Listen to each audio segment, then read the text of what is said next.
Hey, everybody, I want to thank y'all for coming out. Like I said, I'm Sal. I'm a captain of the sheriff's office. I spent roughly 20 years at narcotics. I spent 3 years as a deep cover narcotics agent at the task force, which eventually evolved to be the SAC unit. And, you know, I thought about something as he was talking, and I'll talk about meth, but I thought about something else. I could retire in 35 days. And I thought to myself, all the time that I spent, and then I listened to them talk, I asked myself, why did we do it? Why did I do it? Why did they do it? Why did they educate themselves? Why did y'all come here for education? And I thought to myself, what was my main goal? My main goal was to save 1 or 2 people. Now, by the grace of God, I've been blessed in the fact that I've saved many and coached. But what I want to say to you is this. As I went through my career, as I've gone on, and especially in narcotics, the one thing that we haven't said is the fact that the narcotics business is very, very dangerous. And the thing about it is this, it always boils down to the money. You see, the drug dealers, they don't really care about anybody, but they do care about the money. You see, and it doesn't matter where you live, it matters not. It's about the money. And I came to understand that, and I'm going to walk you through this so that you understand why I see it this way. You know, when my daughter was younger and I was coaching basketball, I had a good basketball team. And I had a girl that was on that team. And as she got a little older, she began to separate from her friends. It's just like the Asian kids do. She separated from her friends. And I didn't notice it at first either. But what happened was she changed her friends, and then all of a sudden, the new group of friends that she never used to hang out with, they were starting with marijuana and prescription pills that they got out of their mom and dad's cabinet, and it sort of evolved from there, you know? And so as she grew up, the drug use and the type of drugs that she used became more prevalent. And so she got further away from the people that she grew up with and the things that she knew. And so I talked to her mom one day, and she was like, Sal, I don't get it.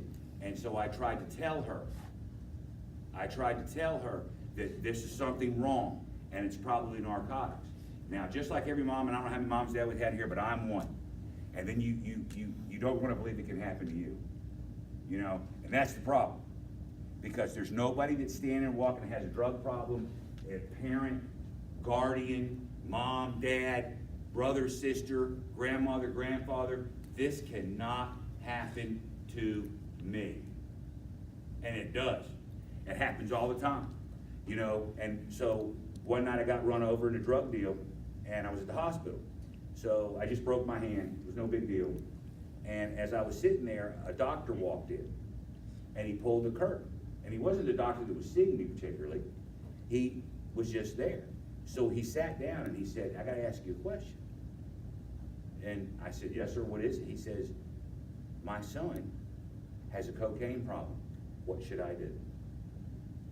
Now here's a kid goes to the best schools, 16 years old, got a brand new car, all that. You know, so we sat and we talked, and I gave him some advice.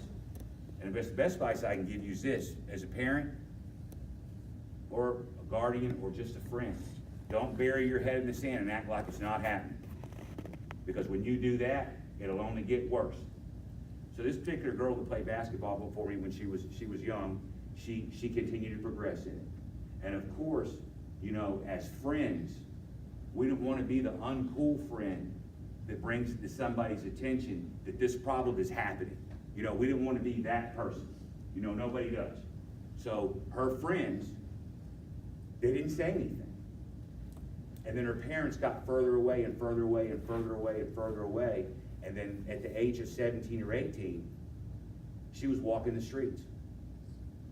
You know, she was walking the streets at 17 or 18. Now, I will tell you one thing about here. We have a great city.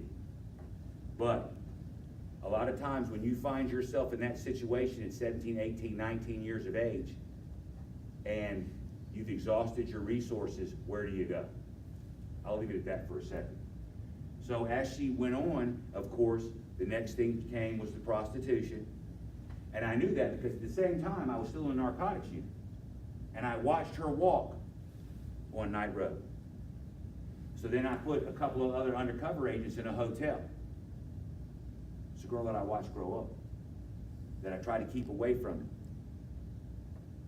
That because somebody else wasn't watching when I wasn't there, and because like I said, it takes a whole community to raise one child. One. They didn't say anything. Her friends didn't say anything. Her parents didn't know what to do. I buried my head in the sand. So we order crack. And so she shows up at the hotel room. And then she calls her drug dealer. And he brings the dope, the crack. And so we bust her. And we bust him. And they go to jail. Just so you understand that the distribution of narcotics is a savage business. Of course, the drug dealer got out of jail, the person he was selling for. And then they got her right out of jail too. Why?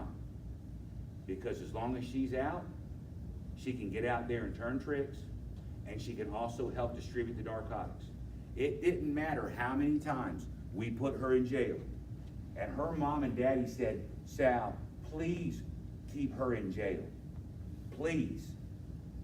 So we chased, and we arrested, and we put her in jail. But narcotics is always a business. Never forget that. It's always a business. Every time we put her in jail, no matter what bond was put on her, they got her out within 2 to 3 days, maximum, out. So she's turning tricks, So, and of course, she has 2 or 3 children of her own, which one is deceased. And so the cycles perpetuate. And so you have to understand this, and I want you to understand this very clearly. When this cycle first started, you know, the drug addict's first victim is, who do you think? It's not the people in society, it's their parents and their grandparents and their siblings. That's the first thing that happens. The first thing that should have clued them that they paid no attention to was the fact that they were stealing from her mom and her dad. Not just the narcotics, money, change, jewelry, anything that could be sold on the street, sold. Anything.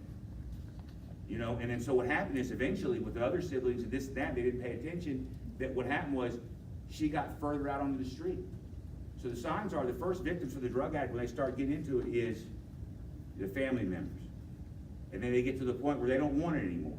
So they cut it off because they have other brothers and sisters or aunts and uncles, and they cut it off, so they find themselves in the street. So now she's been on the street for probably, I'm gonna say at least 7 or 8 years, living that way. Motel room to motel room.